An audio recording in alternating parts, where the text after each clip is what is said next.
चलें हम अपने सवाल को मुकम्मल करते हैं। हमारा टूल जो है वो दोबारा से काम करने लगा।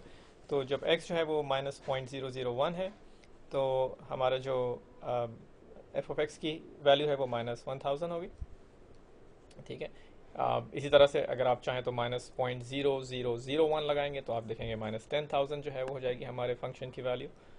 ठीक है। तो हमारे जो नेगेटिव नंबर है जो इस फंक्शन की वैल्यू को जाहिर करता है, वो यानी उसका जो साइज़ है वो बड़ा होता चला जाएगा, यानी छोटे से छोटा नेगेटिव नंबर होता चला जाएगा।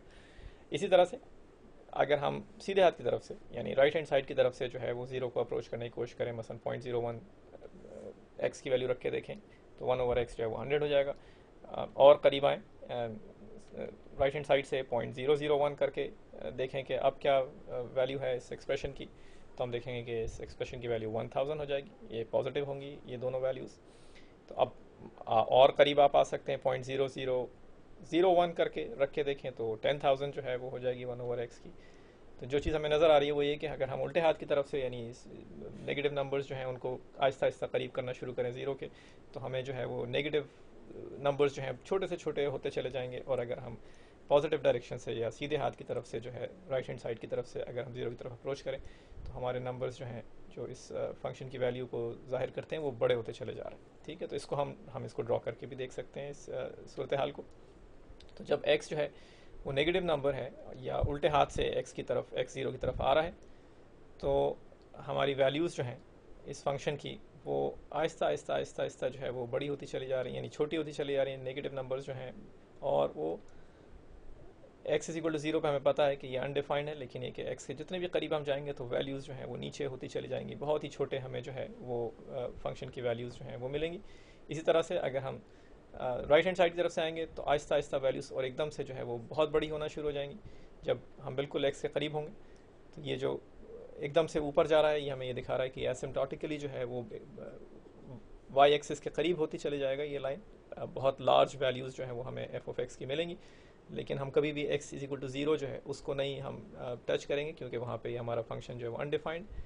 तो अब हम जो है एक नोटेशन जो है वो यहाँ पर इंट्रोड्यूस कर रहे हैं, वो ये कि अगर हम इस फंक्शन की लिमिट देखें जब x जो है वो पॉजिटिव डायरेक्शन से हम उसकी ज़ीरो की तरफ अप्रोच कर रहे हैं, तो limit of 1/x when x approaches zero plus का मतलब ये कि जब हम राइट हैंड साइड की तरफ से या पॉजिटिव डायरेक्शन की तरफ से अगर हम अप्रोच करें इसको, तो हमें नज़र आ रहा है कि ये इसकी जो वैल्यूज़ हैं वो इन्फिनिटी की तरफ अप्रोच कर रहे हैं, यानी बड़े से बड़ा होता चला जा रहा है ये जो फंक्शन का जो वैल्यू है। इसी तरह से अगर हम लिमिट देखें when x approaches zero negative from the negative side, यानी अगर हम उल्टे हाथ की तरफ से जो है वो ज़ीरो की तरफ बढ़ें और इसी फंक्शन 1/x का देखेंगे कि इसकी वैल्यूज़ के साथ क्या हो रहा है, तो हम ये देखेंगे कि ये जो है वैल्यूज़ आहिस्ता आहिस्ता छोटी होती चली जा रही हैं और बहुत छोटी होती चली जाएंगी, या माइनस इन्फिनिटी की तरफ जो है वो अप्रोच करेगी इस फंक्शन की वैल्यू। तो अब इस ये जो है ये फंक्शन बड़ा एक इंटरेस्टिंग फंक्शन है कि इसमें अगर हम एक तरफ से आते हैं तो वैल्यूज़ जो हैं वो इन्फिनिटी की तरफ अप्रोच करती हैं, और अगर दूसरी तरफ से आते हैं तो माइनस इन्फिनिटी की तरफ अप्रोच करती हैं, यानी किसी एक नंबर की तरफ अप्रोच नहीं कर रही जब हम दो तरफ से आ रहे हैं। इसलिए इसकी लिमिट जो है वो अनडिफाइंड होगी, क्योंकि दो मुख्तलिफ चीज़ों की तरफ अप्रोच करती है जब हम दो डायरेक्शन से आते हैं। ठीक है। यहाँ पर आप ये नोट करें कि हमारा एक फंक्शन की वैल्यू अनडिफाइंड होना और एक लिमिट किसी फंक्शन की अनडिफाइंड होना वो दो मुख्तलिफ चीज़ें हैं। ठीक है। हमने कुछ ऐसी मिसालें देखी थी जहाँ पे फंक्शन जो है उसकी वैल्यू अनडिफाइंड थी लेकिन लिमिट एग्जिस्ट करती थी। यहाँ पर हमारी लिमिट अनडिफाइंड। एक सवाल और देखते हैं। यहाँ पे लिमिट जो है हम 1/x² की कैलकुलेट करने की कोशिश कर रहे हैं, जहाँ पर x की वैल्यू जो है वो ज़ीरो की तरफ अप्रोच कर रही है। अच्छा, अब इस फंक्शन के लिए हम जो है वो ग्राफ भी ड्रॉ करके देख सकते हैं और अपनी मुख्तलिफ वैल्यूज़ जो हैं वो भी रख के देख सकते हैं कि ये जो है 1/x² इसकी वैल्यू जो है वो किस डायरेक्शन के अंदर बढ़ रही है। अगर हम x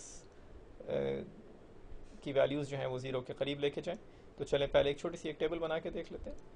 तो x की वैल्यूज़, अगर x की वैल्यू ज़ीरो डालेंगे तो 1/0 जो है वो हमें पता है कि एक अनडिफाइंड जो है वो, तो x की वैल्यूज़ 0.1 अगर हम रखें तो 0.1² 0.01 हो जाएगा, तो 1/x² 100।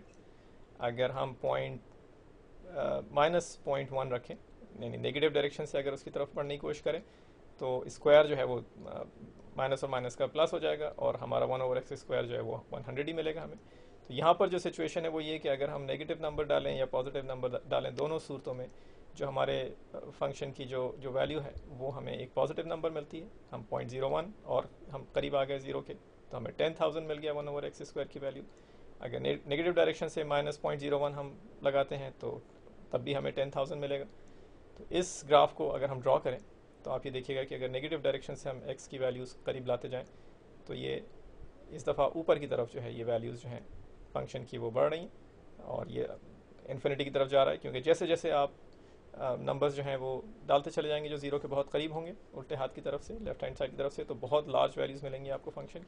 और यही सूरत हाल जो है वो राइट हैंड साइड पे भी होगी। जैसे जैसे आप x की वैल्यूज़ छोटी करते चले जाएंगे ज़ीरो के करीब, तो इस फंक्शन की जो वैल्यू है वो बहुत बड़ी होती चली जाएगी और इन्फिनिटी की तरफ अप्रोच करेगी। तो ये हमारे जो एग्जांपल है इसके अंदर जो लिमिट है 1/x², अगर नेगेटिव साइड की तरफ से हम अप्रोच करें x की वैल्यू को तो इन्फिनिटी की तरफ जाएगी। और यही सूरत हाल उस वक्त भी होगी कि जब हम पॉजिटिव डायरेक्शन से अप्रोच करेंगे x की वैल्यूज़ को, 1/x² जो है उसकी लिमिट वो इन्फिनिटी है। तो ये एक ऐसी एग्जांपल है जहाँ पे दोनों तरफ से जो सूरत हाल है वो ये कि जो लिमिट है, जो वैल्यू है इस फंक्शन की वो इन्फिनिटी की तरफ अप्रोच करती है, इसलिए लिमिट जो है वो इन जनरल जो है वो इन्फिनिटी हो गई। और ये यानी एक ऐसा आपको एक जो है वो एग्जांपल है कि जिसमें किसी एक सवाल की का जो जवाब है, जो हल है, वो इन्फिनिटी की सूरत में आया और ये बिल्कुल सही जवाब है। इस फंक्शन की जो लिमिट है जब x अप्रोच करता है 0 तो इन्फिनिटी। हम कुछ और सवालात, कुछ और मिसालें जो है और हल करेंगे, इससे पहले कि हम आपको एक प्रॉपर जो है फॉर्मल डेफिनेशन जो है लिमिट की वो दें। चलें दोबारा मिलते हैं।